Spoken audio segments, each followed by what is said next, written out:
Lisa, good morning. With 3 hours to go before the self-imposed midnight deadline for the Greek Parliament, how close are MPs to signing off on that austerity deal? Well, everyone is speaking for long periods of time. If you're following various live feeds out of the Parliament, certainly there's a lot of debate that's going on, a lot of people who've wanted to have a say about this. It was always going to be extraordinarily controversial, so this is no surprise. But when you look at those scenes outside the Parliament in the main square, they're talking about up to 45,000 people who might be there. That's just the police estimates. Whether there are more perhaps in the side streets who are still making their way to the Parliament. Certainly there was an indication from earlier in the day that there was going to be some pretty full-on violent scenes. We saw tear gassing. There were petrol bombs that were being thrown by the protesters. A lot of them had black masks over their faces. They were throwing these petrol bombs and stones at the police. There were estimates of between 3,500 police to perhaps 6,000 police who were providing this ring of security around the Parliament.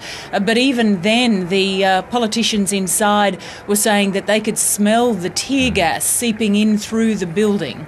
Just amazing scenes there. They can certainly smell the tear gas and hear the chants from the protesters outside. And with that in mind, with a mind of trying to convince those wavering MPs, we've had both the Greek Prime Minister and the Finance Minister issuing all sorts of grim warnings over the last 24 to 48 hours of the consequences if that austerity package isn't passed. Absolutely. It couldn't have got more severe in the state of the warnings from the Prime Minister and the Financial Minister, saying that basically it would be just catastrophic if this did not pass. There is all indication, Michael, that it will get through. There are 300 members in the Parliament, and even though we've heard stories of various members who have quit the government benches or who aren't going to vote or are planning to vote no, at the end of the day they only need 151. It's a simple majority they need, and the indication is that they will get that.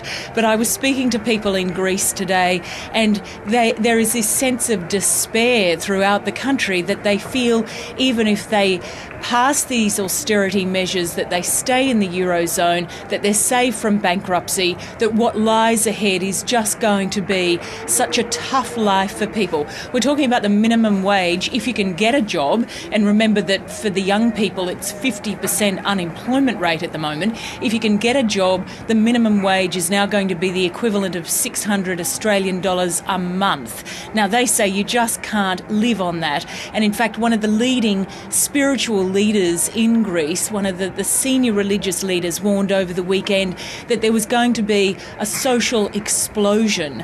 The leader of the homeless shelter, the main homeless shelter in Athens, who says they're dealing with tens of thousands of people now that they weren't before, he says that this is bordering on a humanitarian crisis. So it is, the warnings that are coming from the country are just so extraordinary, but they feel that if they don't go ahead with this austerity plan, this new plan, and they don't get the money from the European leaders and the IMF, they risk bankruptcy as of March the 20th, and then they'll be back to the Greek drachma. They'll be back to a country trying to find its way out of the worst recession since World War II, and they feel that whatever way they turn, it is going to be a really difficult period of time for Greece. And despite that, and as we go on, Lisa, we can show our viewers some pictures of the rioting on the streets of Athens a few hours earlier. Despite all of that, and from the safety, I suppose, of Brussels, we've got the various EU leaders insisting, well, that despite those grim consequences, the Greeks have to implement these austerity measures or that bailout money simply won't be coming. They're taking a pretty hard line. People were very surprised last week when there'd been general agreement between the Greek coalition leaders, and it then went to the Euro finance ministers who said, well, hang on, we need a few more things in place. We need to see this structural reform. We need to have guarantees that if there are elections in April, that you are absolutely going to follow through and implement all these promises you've made. Europe is feeling burnt that Greece has made promises promises before and hasn't followed through. This is, after all, the second bailout package for Greece. The first one was in 2010.